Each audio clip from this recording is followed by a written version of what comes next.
While tensions between Washington and Pyongyang died down quite a bit recently, the fundamental problems still exist. Authorities in Washington are again trying to pressure the regime to return to dialogue, emphasizing it won't recognize North Korea as a nuclear power. Lee Ji-won has the full story. Top U.S. officials are once again raising the pressure on North Korea.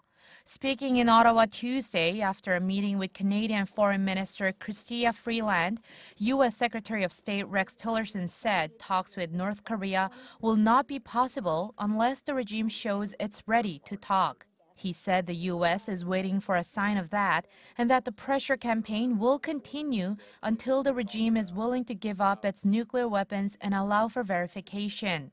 The White House supports diplomatic talks. The observation that's being made, and I would agree with the observation, is we're waiting on North Korea to come to that conclusion.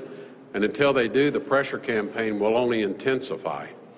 Tillerson added that the international community seeks to send Pyongyang a unified message that it will not accept North Korea as a nuclear weapons state and that it shares one goal, the complete and verifiable denuclearization of the Korean peninsula.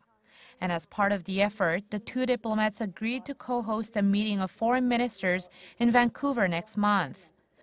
White House National Security Advisor H.R. McMaster also added on to the pressure in an interview Tuesday with the BBC. He said that the U.S. has to be prepared, if necessary, to compel the denuclearization of North Korea, even without their cooperation.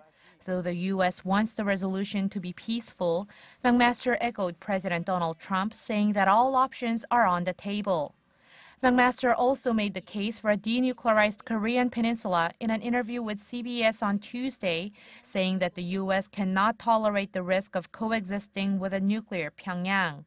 He said there's no time to repeat the failed pattern of the past, that now is the time to talk, and that Washington will continue its policy of putting military, economic, and diplomatic pressure on the regime. Lee Ji-won, Arirang News.